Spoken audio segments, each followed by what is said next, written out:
This show makes South Park look like a PBS Kids special. Panty and Stocking is the most offensive anime ever made, and it's finally getting a sequel. And while some people might write this off as a dumb, outdated show with nothing to offer but poop jokes, I'm here to tell you those people are wrong, because there's also a lot of guns and sex. But in all seriousness, Panty and Stocking could not have come at a better time. In a world with everyone talking about the emotional characters of Frieren or the wholesome characters of a show like Dandadan, Panty and Stocking offers a show where you can watch dumb characters do fun things. And while it doesn't offer some hidden philosophy or deeper meaning, it does offer something even better. That's why in this video, I'm going to revisit the cult classic that perfectly embodies the year 2010, discuss how season 2 could be even better, and explain why this show is a must-watch for anyone who loves cartoons.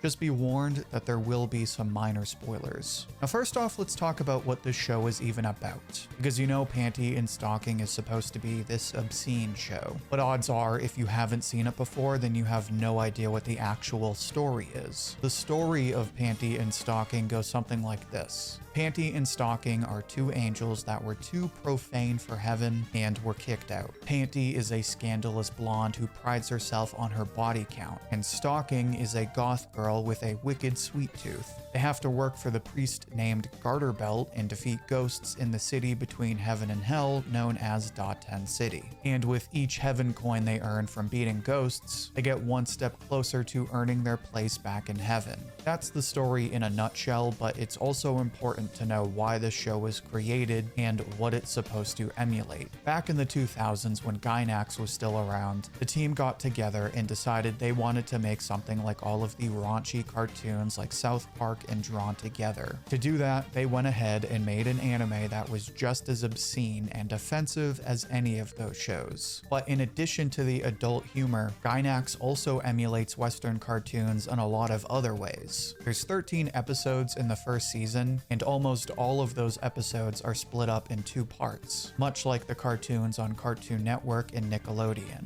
There's also a lot of references to American media. Their pet dog Chuck instantly reminds you of Gurr from Invader Zim, and the episode titles reference movies like Fight Club, High School Musical, and Transformers. Gainax also uses an art style that is still familiar, but feels closer to something like Craig McCracken thanks to the bold outlines. Also, there's this running gag where every time they beat a ghost, it suddenly cuts to live action models before it explodes. I can't think of any specific shows besides maybe Power Rangers, but I know that was definitely a big thing back in the 2000s cartoons. The big takeaway is that yes, Panty and Stocking has a lot of toilet humor, but another big selling point is that it pays tribute to all of the great shows of the 2000s. So if you love Cartoon Network and Adult Swim, then Panty and Stocking is absolutely worth watching. But to that point, you might wonder if it's really worth investing time in, because even if Panty and Stocking is supposed to emulate older cartoons, it's still a show with dumb humor and poop jokes. In other words, there's basically no story, and the whole show consists of brainless toilet humor. So in a season with shows like Dandadan, Dr. Stone, and The Fragrant Flower, why should I devote my time to a dumb show like this? Never mind watch all of the original show.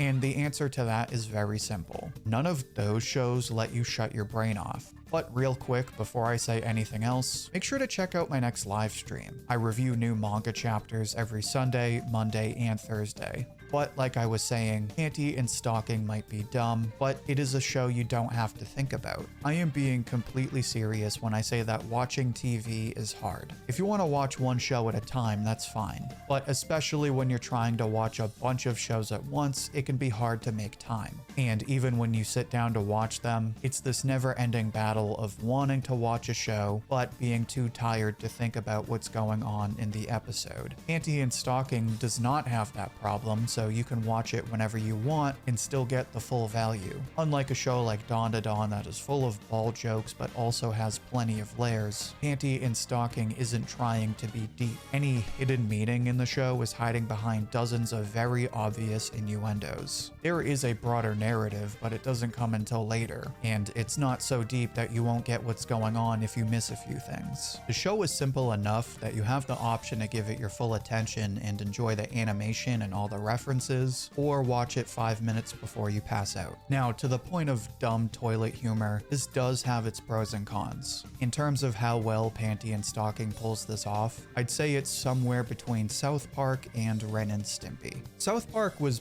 pretty straightforward in the early seasons, but today it mixes the toilet humor with a lot of messages that are often nuanced and insightful. Then you have something like the 2003 revamp of Ren and Stimpy, which completely aims for shock value and is so gross that it's just plain bad. Panty and Stocking is somewhere in the middle. It doesn't have any nuance and it's never political. In fact, part of the charm of this show is that it's offensive to everybody, regardless of your beliefs or values. It's got a slutty blonde who sleeps with anything with a pulse, tons of swears, tons of guns and violence, way too many jokes about used tissues. It leans into the whole Catholic priest stereotype. There's even an incest scene, which I don't really know why they included it, but it's there.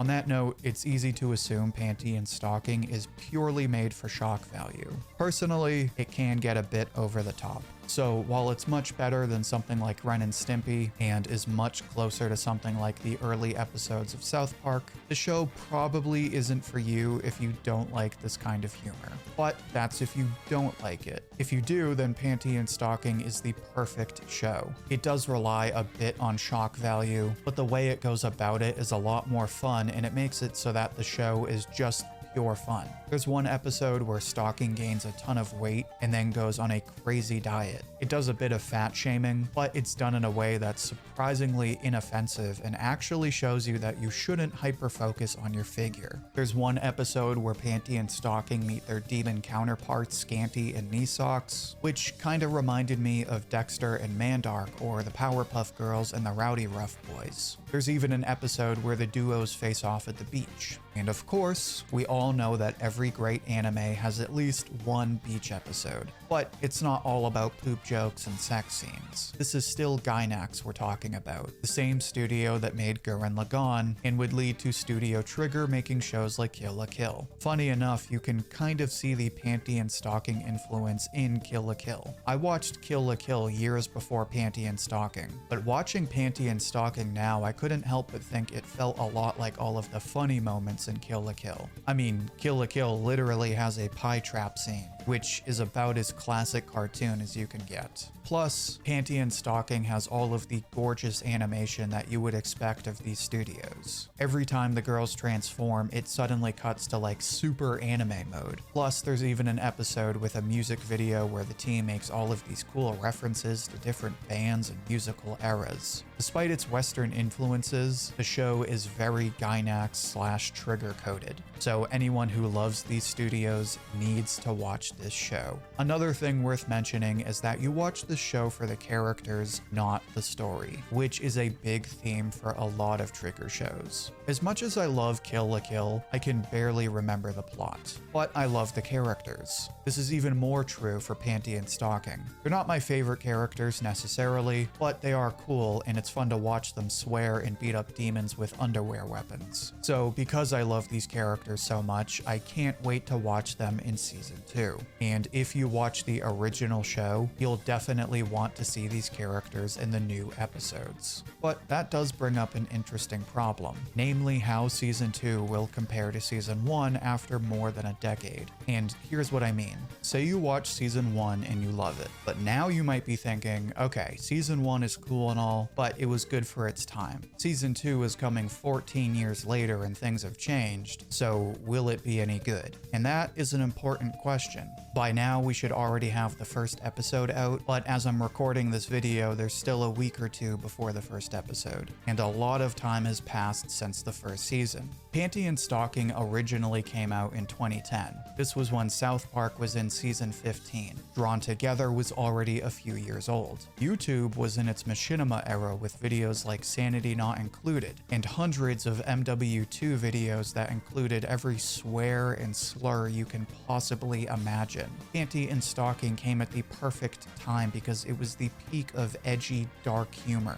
It came at a time where adult cartoons like Robot Chicken and Aqua Teen Hunger Force had already been around for a while, and teenagers were posting basically whatever they wanted on YouTube. While we still have plenty of adult cartoons, and the comedy scene is just as ruthless as ever, TV and online media have seen a lot of cleaning up in the time Panty and Stocking has been gone. Another thing to keep in mind is how they'll approach the English dub, because back in the day, Panty and Stocking wasn't even that popular in Japan. What happened was when they turned it over to Funimation, the team was encouraged to lean into the adult humor and adapt it to English audiences. In a lot of ways, Panty and Stocking owes its cult classic reputation to the original team at Funimation, so another concern for season 2 will be how they approach the dub. They already dropped a trailer for the dub which confirms that practically all of the original English roles have been recast, which in a way is kind of a blessing because I thought they were going to single out Chris Sabat as Garter Belt for obvious reasons. So the fact that they recast everybody kind of implies that the main reason they did this is because it's an old show and they just wanted to use new talent. Even still, there is concern that season 2 might not hit the same as season 1. 1, because there are new people playing old characters, and 2, because there's a chance this dub won't be nearly as raunchy. That being said, even assuming the dub runs into some issues, I think the anime will be just fine. Judging by the trailers alone, there's nothing to suggest Trigger is stepping away from any of the adult humor.